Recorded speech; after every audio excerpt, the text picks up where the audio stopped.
Hello. Hey, So I don't know how long you were even on that admit thing for, but I'm oh no, sorry if you were you're waiting. good. I messed up because I forgot I'm not in New York right now. I'm in LA and we're 3 hours behind. Oh fuck, right. Yeah, it's not. What so what time is it where you are now? Is it like 6 a.m. It's 6 a.m. My body just woke me up. It's so crazy. oh my. I totally could have missed. I would have totally missed that. I don't know how the hell I did. Oh I'm so Taylor, you sorry. should have oh no, it's okay. To be fair, I was quite last minute with replying to you, so that's my bad as well. Do you want to have a chat now or do you want to do another Yeah, time? I got like so ready. I'm like, here we go, locked in. Uh How are you, man? hey,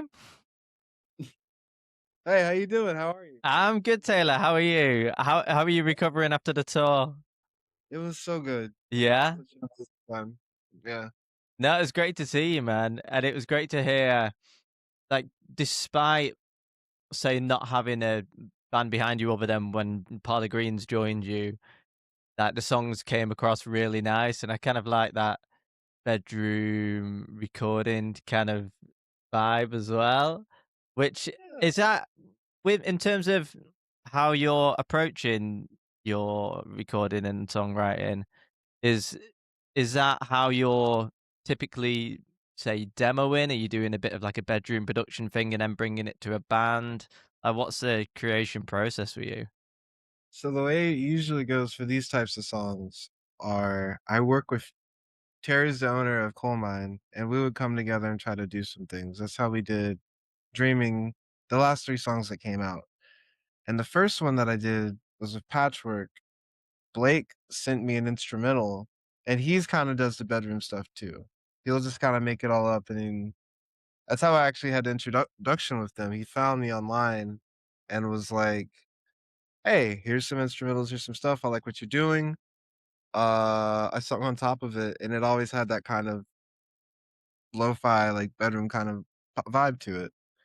So that's just where it all went. So how did Blake find you then? Are you both local to each other? He said he found you Ah. online.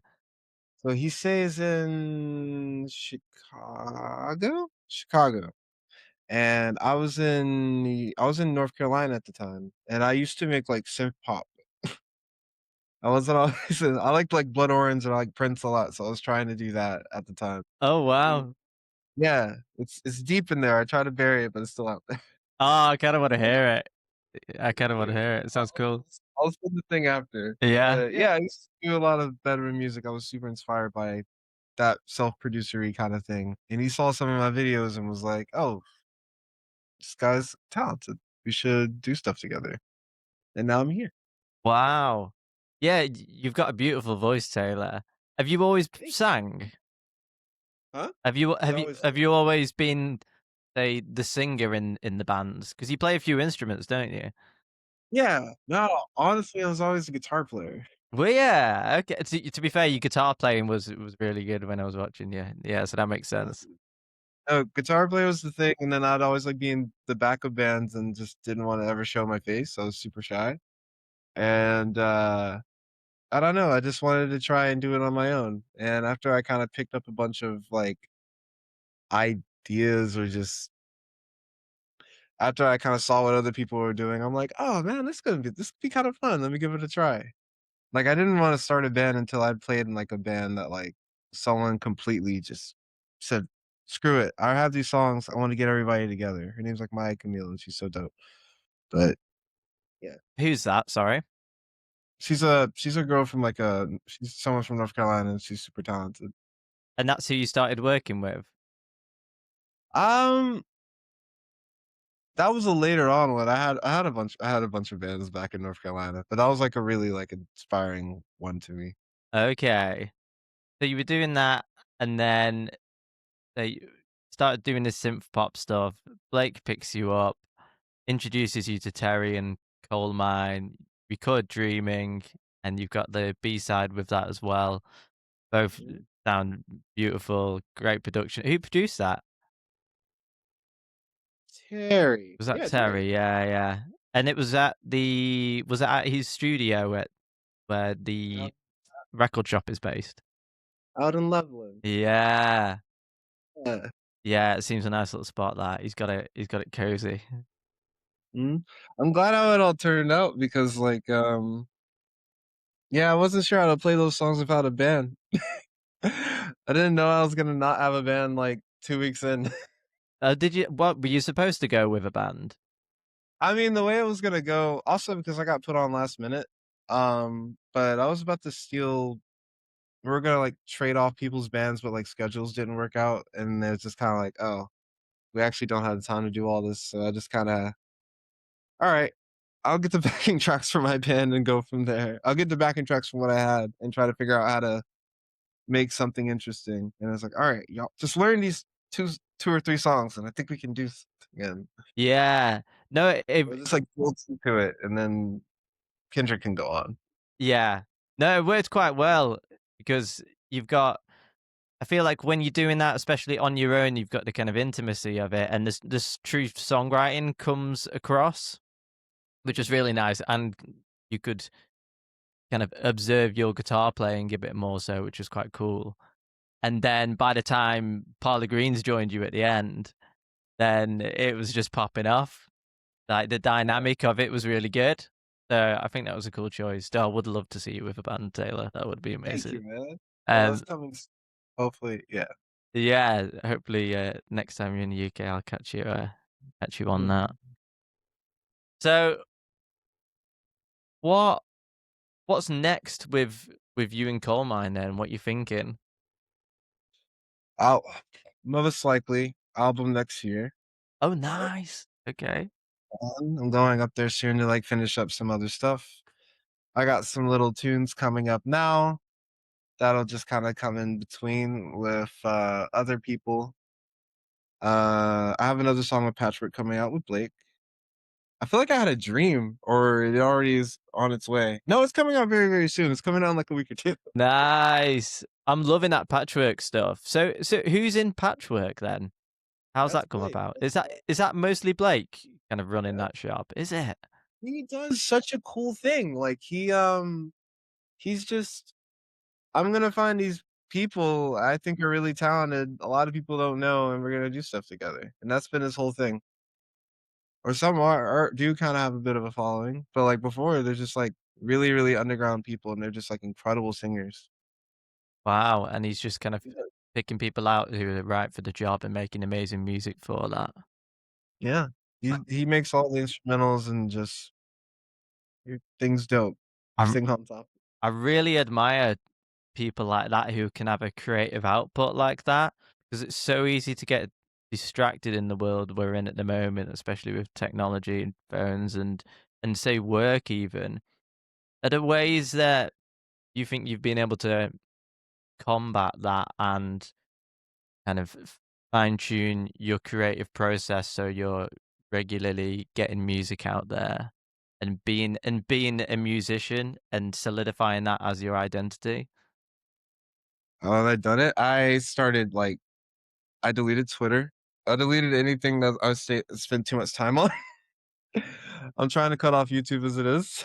I have to do Instagram because that's, like, part of the main thing. I haven't, like, took that out, but, like, yeah, YouTube and that was my, like, huge crutch, and I'd spend way too much time in that was holes rabbit holes, but I don't know. What really helped me was just going out randomly. I realized just taking a random coffee shop day or just, like, almost every day, just have something where I go outside and kind of explore a little bit and just get inspired by stuff instead of just being stuck in the house trying to, like, force a thing to come out.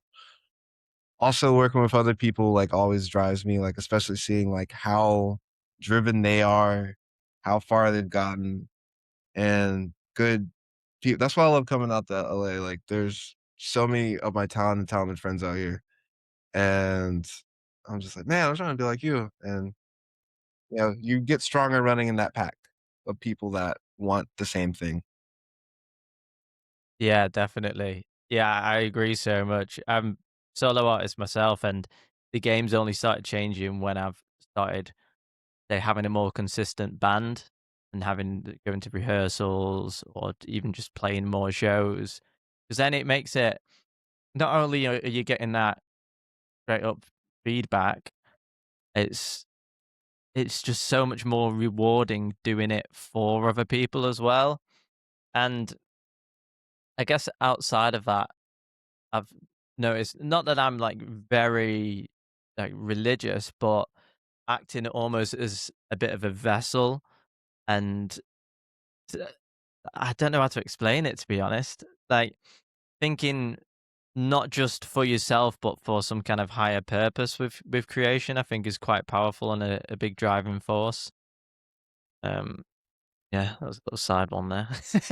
Yeah, I feel Bit you, I strong feel for you. 6 a.m. Uh, Yeah, that's quite funny. I feel you. There's definitely like a higher thing to it. Like sometimes you know, you have your best ideas. It doesn't feel like it's really coming from you. It just feels like you got tapped in. It just came somewhere, especially when you're in with other people. Like, oh, this is it. This is the thing. Yeah, Yeah, there it is. All right, cool. I don't know. It's always just a feeling, and it's super random when you get hit by it. yeah, yeah. Taylor, what are some songs or artists you're digging at the moment? I've always been a sucker for Pale J. I Nice. love Pale J. He has this beautiful kind of Dilla hip hop kind of world to it, and then just beautiful soul. It's like the perfect modern blend of it. Uh, who's recently? Man, I've been blanking on that. Ah, wait, I got my phone near me. Who have I liked? I like the Womack sisters a lot too. Ooh, yeah. So good. Oh, they're amazing. Yeah. Are they related to Bobby Womack? Yeah, I think so. Okay. I'm pretty sure. I'm like very. I think that's why they're like there's yeah, literally probably their children. I think so. My stuff right now. Oh, Ella Thompson is dope as hell. Ella Thompson, that rings a bell. She's so good. Sacred Souls, of course. Jungle, Yeah. Loaded Honey. All that really just chill. Oh, that's always been my favorite stuff that spoke to me. I love really beautiful, laid back music. Something you could two step to. Yeah. When did you discover Mac DeMarco? Because you've covered him recently, haven't you? That for the first time. Oh, that's okay. So it all started there. It Yeah. all started there. Yeah. I was a 70s guy. I liked a lot of like just classic rock. And I wanted to be in a rock band really, really bad. Like originally, oddly, everything started with the Who. I just really like Pete Townsend. I wanted to do. I was like saw the videos of him on stage doing the windmills and stuff. I'm like, that looks so fun. I need to be like Keith Moon was like my obsession. So I just got really into the 70s bag, and then none of my friends wanted to play that. Although I was in like a jazz jam band for a little bit, but I just kept flipping around to random stuff. So it was like punk bands, and then I got into a punk band. It's doing stuff huge, like inspired by the Clash and Dead Kennedys.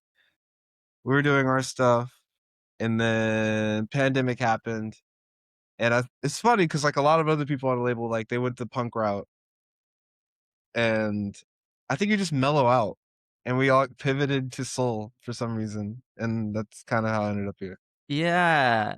I've uh, I've kind of noticed that myself and with people around me. I don't know whether it's picking up on trends within the world or just naturally maturing because Yeah, yeah, I was the same, like in a post-punk band for a little bit, and I then see. kind of chilled it out, listening to say Mac DeMarco, King Cruel, like that kind of stuff, and like the soul stuff, and then I don't know, like 70s kind of soul stuff has become quite trendy at the moment, hasn't it? So I don't know whether Yeah. it's being like fed that or naturally maturing and going for that. It's I weird. didn't. I don't know. I was really into just them stuff, and this happened during like the pandemic when I did that pivot. And I remember I showed my friends because we were doing like show and tell. That was all we could do. And I did this like Curtis joint, this Curtis song, and they're like, "Yeah, you should just stick with that one. Just do this thing." I'm like, "Nah, that's not the vibe. I'm only gonna do it for fun for a little bit." What was the And then, Curtis tune? It was like I mean, I did a song and it sounded very much like they just called it like the Curtis song that I wrote. Okay. Man kind of feel to it. Yeah. Do you say Pusher Man kind of feel? Yeah, yeah, yeah. Oh wow, man! I need to hear that. That's a great Hopefully tune. it comes out. Hopefully we can get a little version of it. But yeah, after that's funny because that's like the first thing I kind of did in that lane. They're like, yeah, you should probably just stick with that. Who was it that was saying that? It was my producer for my first band, my punk band. Okay. That was cool. So it all just like kind of came. Oh, like oh, I don't know. I'm glad that all pushed me here. Yeah. Yeah. Smashing it.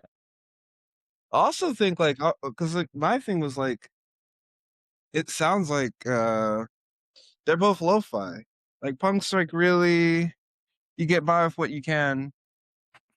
And I think soul's like, all right, you learned a lot of stuff, but you still don't have a lot of money. And if it sounds like I mean you can have that like full big sound in a stadium, not stadium, you know what I mean? Like Spectre way of going about it. Versus a big room is so full out, blah blah blah, have all this stuff. And Motown having like 10 writers in a room. Or it could be just like, oh, here's 3 or 4 people just figuring it out, and we don't really have a lot of tracks. It's not mixed really well. But like the feeling's there, the song's there. That's why I like Terry stuff. It just feels like it's like probably 3 or 4 elements happening in most of the songs I'm doing like there, and it's like really cool. When you Makes recorded, it sorry, go on. hmm? No, that's it. When you're recording with Terry or recording generally, are you doing it all live with the band? And how many takes are you doing, for example? Well, normally we'll do like a we'll do like a rhythm track. We just still kind of come up with an idea like, all right, this sounds cool. Here's some stops, blah blah blah blah blah, and then I sing on it, and I just sing on it, and come back later to see like what I'll write to. We'll like take some chords from songs or some vibes, or try to listen to some music to see what we can like just get inspired from. Later ones were like he had a drummer come in, and we just would kind of write to that or go, work around it and just kind of sculpt the thing from that. Okay, so sometimes jamming, sometimes starting with the rhythm section, kind of building it up. But yeah, see him, me, and Terry, and just like kind of figure some stuff out. Charlie's usually there's this guy named Charlie, and he's usually the drummer. And but most of the time, yeah, it's just me and Terry just throwing ideas back at each other, like, hey, let's just go. Blah, blah, blah. Yeah. You play a few different instruments, don't you, Taylor? Yes. Bass, keys, and as I said, guitar. I cannot play the drums. I lie. I lie on the internet. I can only do like one at a time. And what happened? Yeah, no, my parents would not allow a drum kit in the house. Absolutely not. No. What was it like growing up? Did your parents introduce you to a lot of music? No, they were a sports family. Were they? I just wanted to be different. I drove my dad insane. He's like, he's so tall, he's so fast. He can't coach speed. Why does he want to play basketball anymore? I'm like, nah, dude. I mean, I saw my brother get fucked up. Sorry, I shouldn't curse. No, that's all right. Oh, yeah. I saw my brother get messed up playing American football, weight training and all this stuff. Like just come home with like broken arm and ACL, cramps on the couch. And I'm like, that ain't it, man. That was horrifying. I don't know if that committed. I like playing with my friends in the backyard, but like, oh, especially I gotta go to practice right now. No, I want to not do that. It was not for me. I So, did not like that. I love like guitar. Also, guitar is just such a well. If I fail, it's like really much on me, and then I don't mess up anybody else's thing. I had a weird thing with that at the time. okay, yeah. Yeah, you'd rather have your own thing. So then who or where did you was music something that you kind of sought out to find then, as opposed to was introduced to? It all started with Guitar Hero 3. Oh, wow, okay. Oh, I feel you, man. Yeah, yeah. Yeah, yeah. I hopped around. I was pretty much copying whatever my brother would do. And so it was like he skateboarded, I skateboarded. He was trying to break dance, I tried to break dance. And then we got Guitar Hero 3. And I learned I was just like, oh, this is cool. Let me get a real guitar. And I got fascinated with it for like 2 weeks and just like left it in a corner. And then he started playing and like came back from college and learned like a Muse song, like Nights of Sidonia. And I was like, that's so cool, dude. That's amazing. So it became like a little sibling rivalry. And then I was like, all right, let me I'm gonna try to one up him and I'm gonna try to be better, you know? Blah blah blah. He's like, I don't care, I'm just playing for fun. And yeah, I try to learn all the songs I could. I think like Weezer, Pork and Beans is like the first song I learned because of that game. And no, it wasn't a game. I think that just came out at the time too, which is weird. But yeah, I was like learning most of the songs from them and just like trying to show off to my friends, like, hey, I learned this one. Blah, blah, blah. And then I just kind of kept going with it. What was your go-to Guitar Hero 3 song? When You Were Young is so good. Yeah, yeah, okay, yeah, I just thought that was such a beautiful song. yeah. Ah, Then class. outside of that, then what was a song that really improved your guitar playing game? That's such a good question. Oh man, what was a really good the first thing that came to my mind was like "Crazy on You" by Heart. That intro is really cool. Crazy on You by who? Heart? Are they a 60s band? Yeah, the '70s band. They always have Yeah, like yeah. a intro like. I've not done that in ages. I Let me go crazy, crazy on you.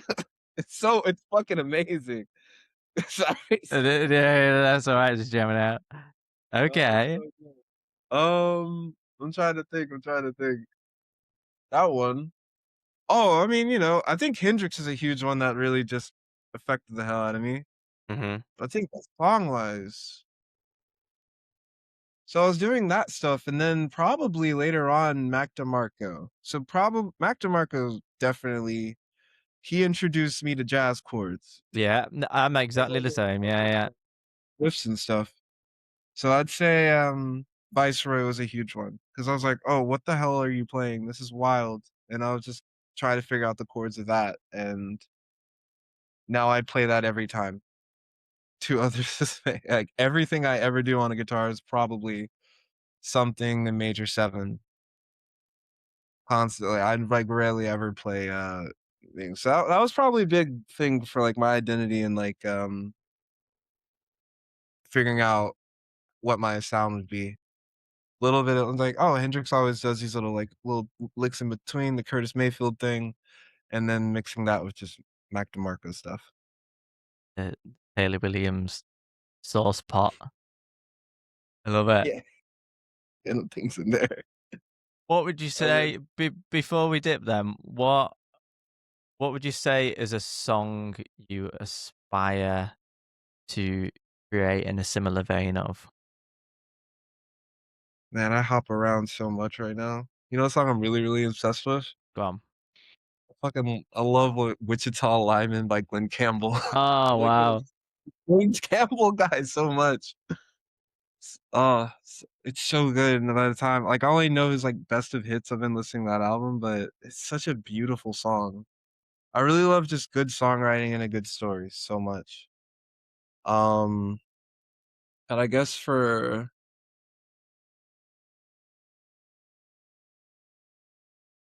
a song that I start, man, any of the like Burt, I love that just a timeless song like a Burt Bacharach and How David kind of tune too.